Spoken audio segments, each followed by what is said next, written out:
do a customer panel discussion. So this is what's really exciting because I mean, every one of you are in the printing industry and you're there for a reason. And the reason we have these kind of events is we want to be able to really bring in all our customers to share what is working for them, why they're making some of the decisions, why they're acquiring different technologies, and exactly what is happening, because our industry has been really transforming. In some areas, really disruptive. In some areas, there's been a gradual change.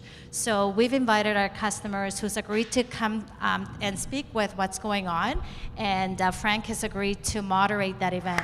So now I'm gonna pass the mic over to the pro. Frank? So, all of you have acquired or are acquiring technology from Konica Minolta. So what we want to kind of do is probe why you did, what you intend to gain from it. And so the first question is, and we'll start at this end, what factors led you to invest in these new digital technologies? So why don't you kind of give me a 10-second overview of your major business and then why you made this investment? Hi.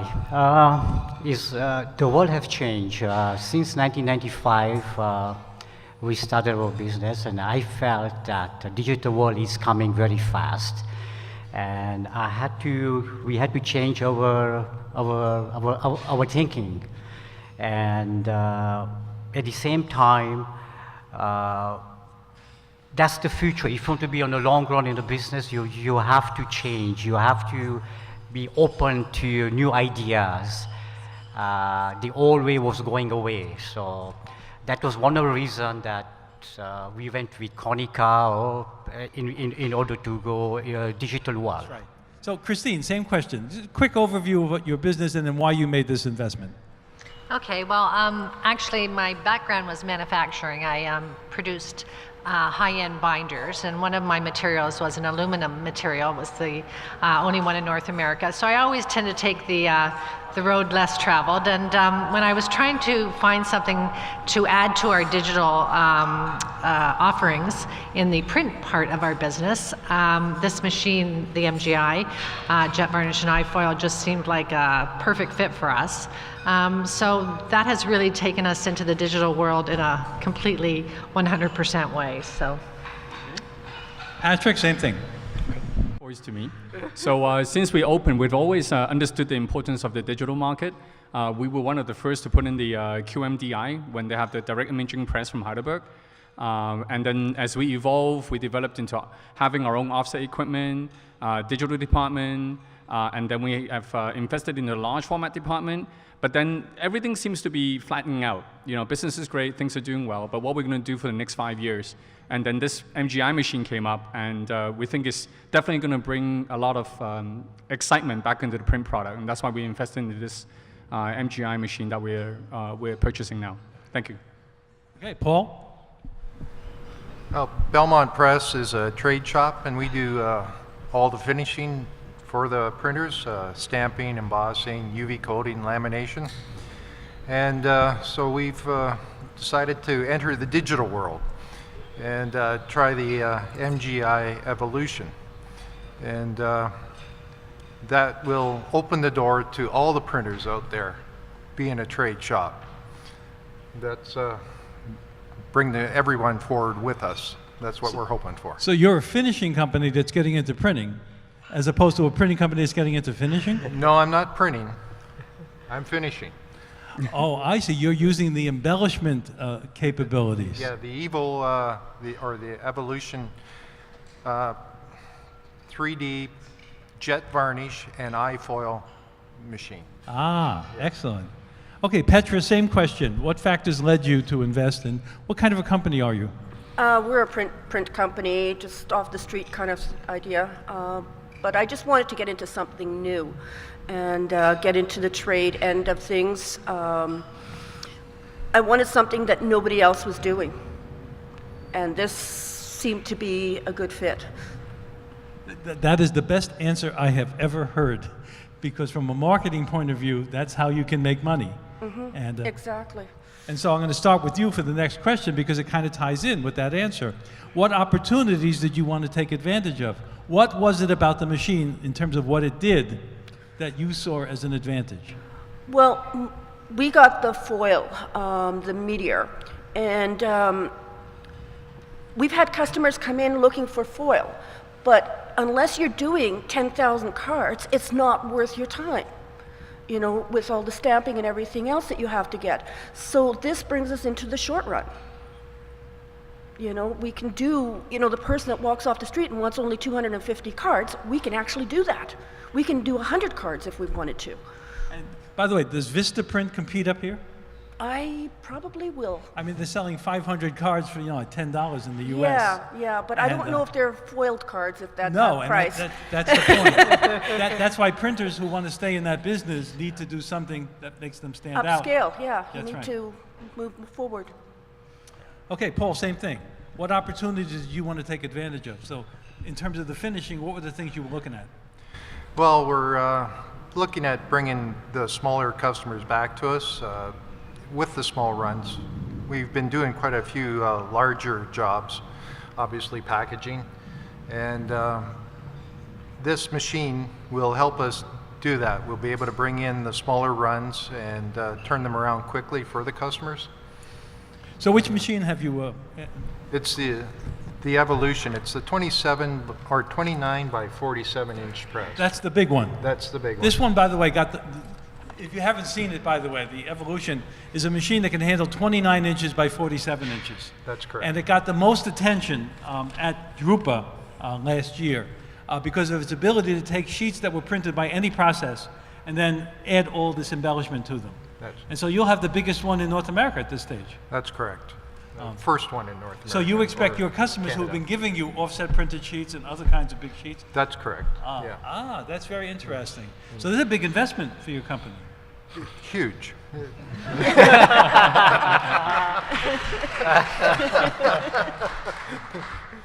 No, it says a lot about a manufacturer that you had enough confidence to make this kind of an acquisition.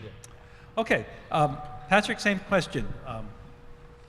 So putting in this equipment, as I mentioned earlier, I really want to put life back into print. And we already offer a lot of services to our corporate accounts, and they come in with ideas, agencies with ideas. But with this new MGI jet varnish device, as mentioned, we can do shorter runs. Everything is more unique. And because we put in the variable data feature of the machine, so that we can have every sheet coming off the press with custom foiling, that really just, sets us apart from other people that can offer the same service. By the way, there was one offset manufacturer of a press that had foil capability on it. And they really got the whole industry interested in it. But it was so ineffective and costly that it all died. So you're now coming back with digital technology to do the same thing. And I think that's what makes this equipment unique, is because it's that one of one. Be able to make that one card different to everyone else's. And as Frank mentioned earlier, you're not selling 1,000 one, you're selling one of 1,000. It's egg or the chicken first kind of thing. But this is really a device that really caught our eyes, and we wanted to dive into it. Christine, same question. Well, I think I can speak from experience because I'm the only one here that can do it right now. But that's short-lived, I recognize. What she's saying is many of the other panelists, their machines are on order. But we've had our machine for a year. Actually, April 1st was our anniversary date, and it's allowed us to really expand our market because, yes, the business cards and all that are a wonderful offering that you can give something that's really special, but also being able to educate your clients. And Frank mentioned this, like with direct mail, for instance, the variable data component will, boost you 21%. You add augmented reality to that, you're at 37%. With the tactile finishings that I can provide with the varnish or the foil, you're over 50% better retention, as opposed to just a direct mail postcard. So I can go into a client and I can say, that's a great postcard, I'll print that for you, no problem. But I can also do this, this, and this, that's really going to make that postcard work for you. And so I think it's just a matter of educating your client on what you can give them. And I think the whole tactile experience of the foil and varnish is an easy sell. I mean, once I start educating my clients, I really don't have to do much past that, frankly. Let me ask you a question that's not on the list. You've now had it for a year or so. Yes. How much has your business increased over that period of time? Well, 6 weeks ago I would have said 25%, but after we just ran a rather large job, I can say we're probably at about 35%. That's impressive. Ashraf. As we speak, our inkjet 3D varnish has been installed right now in Edmonton. We'll be the first one in Edmonton. I've been in Edmonton for the last 40 years and 28 years in printing industry. So I know quite a few commercial printers, as well as other contexts that I feel that this will enhance, this will bring up new revenues, opens up new doors, new clientele. For example, doing business cards in the old ways, raised printing. Customers say, can you do two-sided raised? And we always saying no. And this way, now we can do that. Customers asking, well, you know what, Vista Printing can do this can you do that? And I said, you know what, it's coming. It's coming. We want to do everything locally and keep the revenues locally. And by doing so, being the new technology, I find when you have a good staff working for you, and they need some kind of motivation to learn new stuff. And so they tend to be with the company for the long run, because they know what you're thinking is to move forward. And so these advantages internally within the company as well. Well, you have good staff, you want to maintain, but you have to give them something in return. They learn something new. So it's a good marriage, I would say. And again, everything's done instantly. We can give them a proof, physical proof the next day. Okay, this is how it looks like. If you don't like too thick, we can narrow down the thickness. If you don't like this foil, we can change the foil. So that Vista Printing, for example, here's our main competitors, they get a surprise in the mail. Here they can come and see a physical proof. There's more confidence, and we can give the product on time, quicker than the old-fashioned way. And again, short runs, And by the way, the old generation who runs this machine, the old folding machine and the embossing machine, if you see the new generation coming up, they want all digital. They don't want to go and run those old machines. So if you look 10 years down the line or 15 years down the line, these people are getting retired now. Who will be running those machines?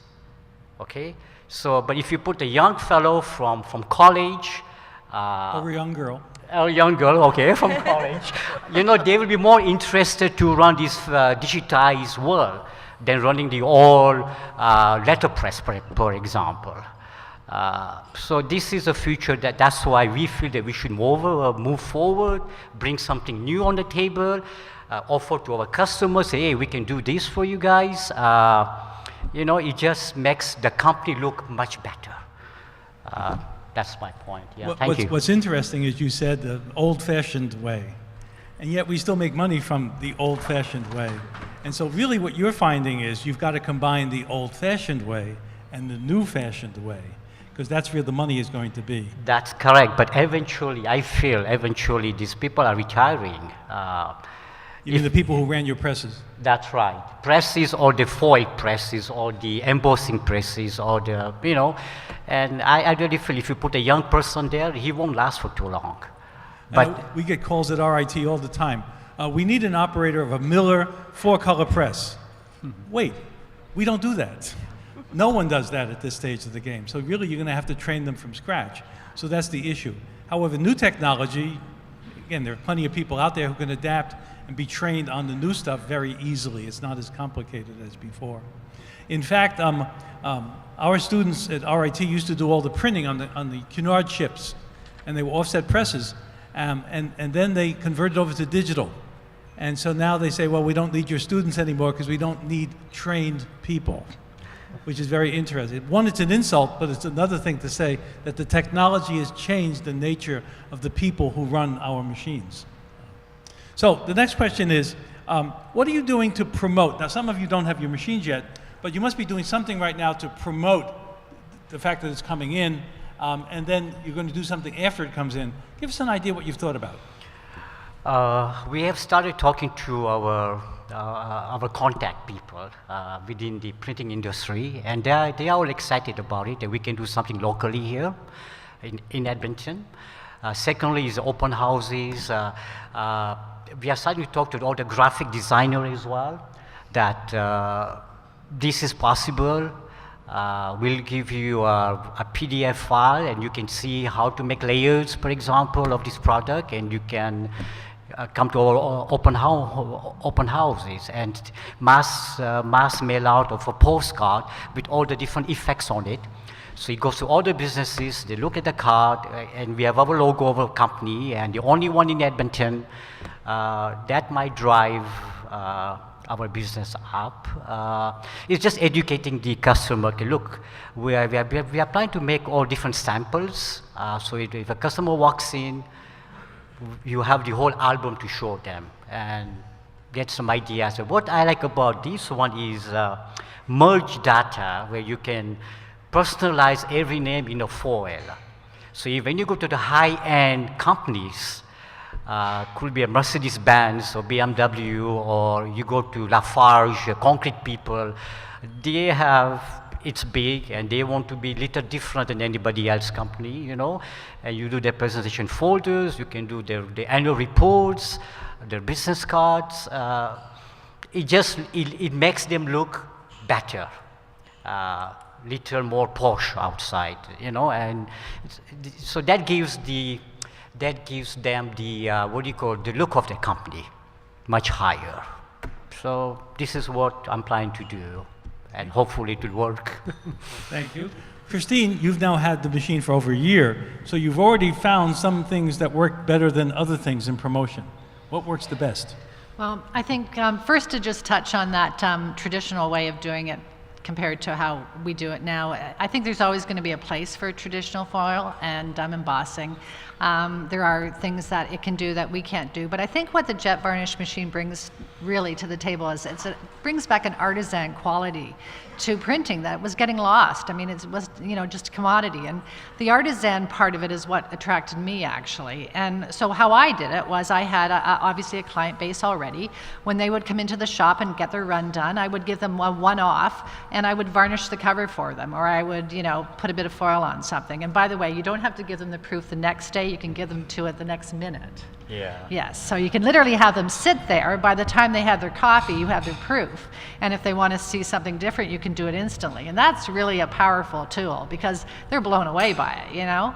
And I think just by seeing their own marketing materials, you know, with a beautiful varnish on the cover, and it can be something so simple. That's the other thing with this machine, and I think that's the artisan quality. Sometimes, you know, to go a little lighter hand with your foil and varnish actually makes it so much more magical. So it just opens up so many doors, and I'm a creative person, so like I get super excited about this, you know, and I can see a client come in and they have a beautiful design, and I think I can make that even better, and you know, I do, and I think, so I haven't had to really, you know, I mean, obviously I've had exposure, you know, through Konica Minolta, who have been incredible in supporting me through this journey, and also exposure in publications, but I'm not a trade shop, and you know, I tend to be very my location, you know, I don't go too far off the beaten track, but a lot of work I do is US based, actually. One of my largest clients is US based. But anyway, how I did it was I would just give them their order, and then I'd give them one with foil and varnish, and that's all I had to do. Patrick, how are you going to promote? Well, first of all, I'm going to copy everything Christine is doing. So can I get a copy of that in writing? So I got a lot to learn from Christine because I think she's done an amazing job in promoting her business. What I personally going to do is, again, like all of us, we have existing client database. We're going to go after those database and give them what? A sample? Okay, for free? Okay, so we're going to do that. But one market I am going to focus into, and we're already in that market, is the collectible market. The one-of-ones and the hockey card market, the specialty market that we're doing right now. So it's really going to make their product that much more unique. And I'm going to really try to focus on that. Will be one of my major point of view. I'm definitely going to take on the fact that Konica promised me a million contacts, or not contacts, a million promotional that's going to hit 1 million people. We're going to focus more on international and just make sure we know that there's not that many of these machines out there right now. So I'm going to try and do that a little bit more and open up the North America, in the Europe market kind of thing like that. So it's all coming, but we need to get the machine installed and working first. So finger crossed. We know. Yeah. Yes. Paul, same question. Well, since today is the first day that we're publicly going with the announcement, the show's a good start. But going forward, we'll have to do some samples. I think another trip to Paris to use the machine. What do you think, Paul? Oh, is that how that works? Yeah, open houses and the customer base. Everybody's got it covered. That's. So it's really coming down to samples. Do you agree with that, Petra? Yes, very much so. I mean, if people can touch it, they're more apt to take it and want it. But so samples is going to be one that we're going to be doing as well. But we're also going to start a new website with Page DNA, and they're so it'll be online shopping basically. Yeah, people don't have to come into the shop if they don't want to. Patrick mentioned it, by the way. You're going to create a line of collectibles, I heard? Yep. This is something that printers rarely do. Why not produce your own products for sale? Oh, absolutely. And I I think, can see you creating all kinds of interesting stuff. yeah, well, the thing is, we always focus on commercial printing, business card, other customers that needs it. But what I'm trying to focus is to bring the artisan back to the product and be able to talk to those painters that wanted to do a limited edition painting. So imagine giving that texture to it. Rather than having a limited edition oil painting that's flat, why not have a limited edition oil painting that's actually texturized, and so on and so forth. And I think that really will bring, the love and the, back into printing. Yeah, and making our own product. We plan to do that too. And by the way, I mean, just take a look at the book, the cover that's on that book. It makes that book so much more valuable than it was before. Yeah. And that's a value you can put a price on. Well, Yes. That's actually my cover. yeah. And it is, by the way, it is the most gorgeous thing I have ever seen. Yeah, but Frank, sorry to interrupt there, but if you actually take one of the sample books that they're giving out for the MGI machine, which I know you printed too, without all the It's embellishments. because I'm the only one. I know. Because of the embellishment, if you take away all that embellishment, it's just It's just a book. no, it's not even just a book. It's just a piece of paper with toner on it, Yep. which everybody can do.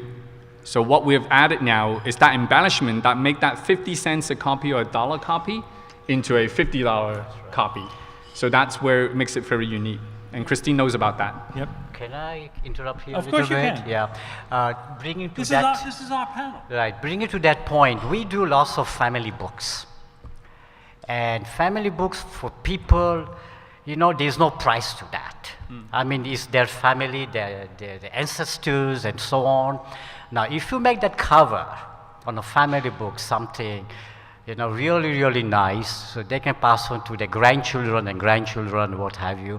It's good to have on the CD, on the front, and so on. But the book itself, when you go to the bookstore, when you enter, there is a book sitting very plain and a nice foil with, good stuff on it, and your eyes will go towards that book.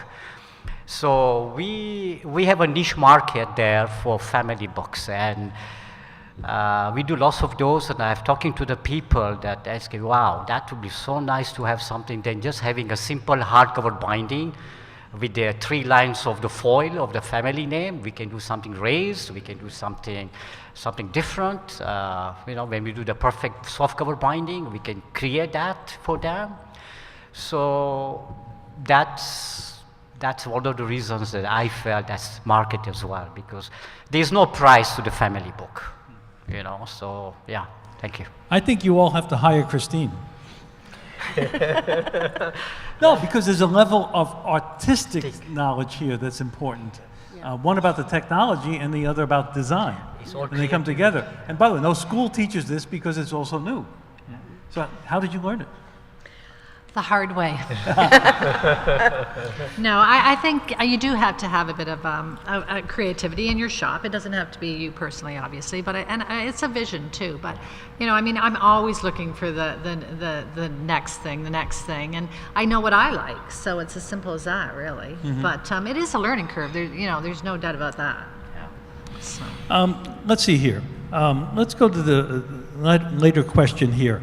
How was the way you dealt with KM, MGI, in terms of first finding them, then dealing with them as a customer ordering something? How did that whole process go?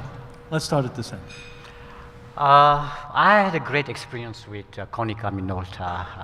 Of course, I was a Xerox person a while back, and they came on the table and they showed me few different things. And I remember we had the first, the 8000 series, the copier. So I was the first one in Edmonton to have that. And we did quite well on that. And the service charge and the leasing was very, I mean, Konica stepped up.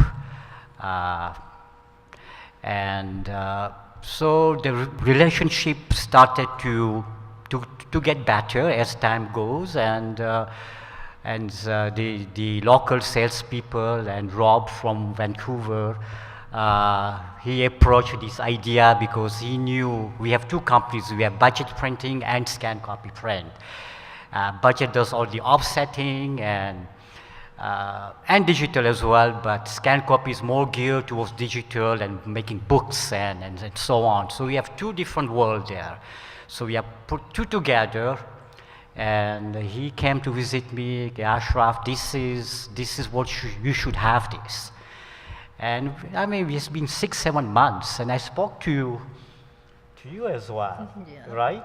From Vancouver, I think I went to see a demo to Vancouver, and when I spoke to you, you know, signing this deal, you are part of that. What you told me on the conference call, that I felt that I should step forward and do something very different,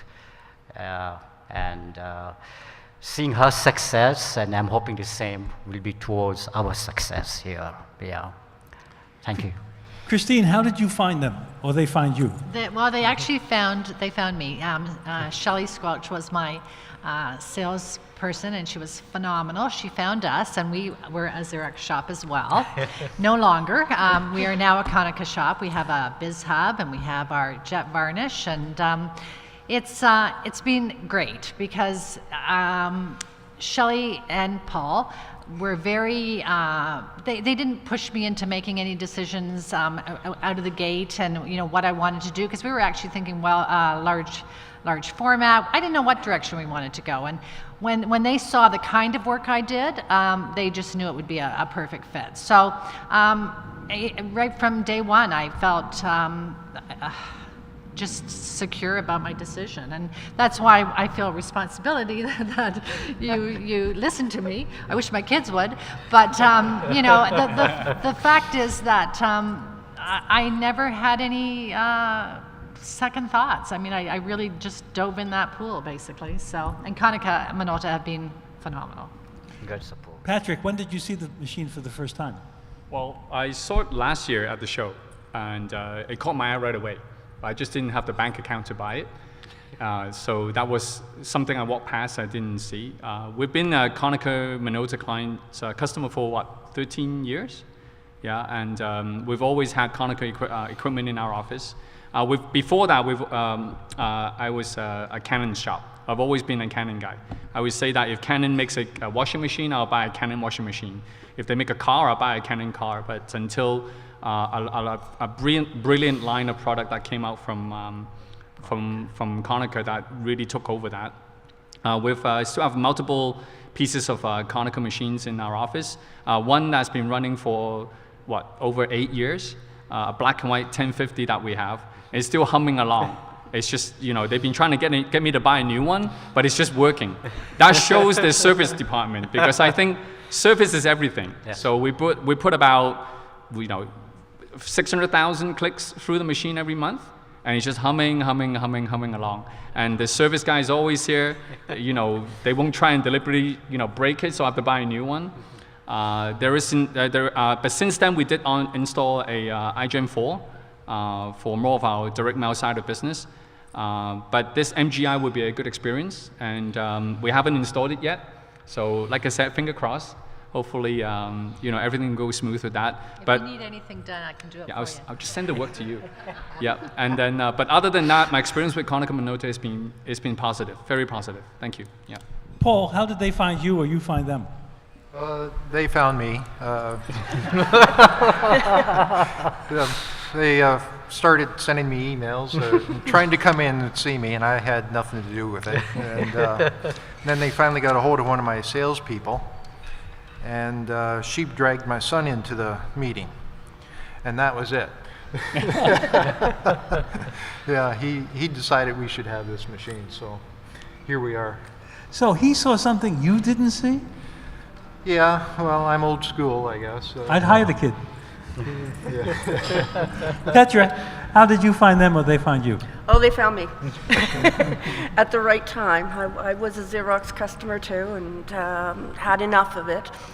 And we leased a color machine, and had good service, and a lot of issues went away. And then they proposed the Meteor to us, and I've seen the product before, and one of my other competitors, I guess you can call it, he's got the varnish machine, and I really took to that. I really liked it. So when it was brought to me by Konica, I wanted it right away because I thought it had potential. Well, this has been the best panel I've had in a long time. You guys are great. You're very open about what you did. You've given us a lot of ideas. I wish I had more time, but I'm over right now. So thank you all very, very much. Please, audience, thank you.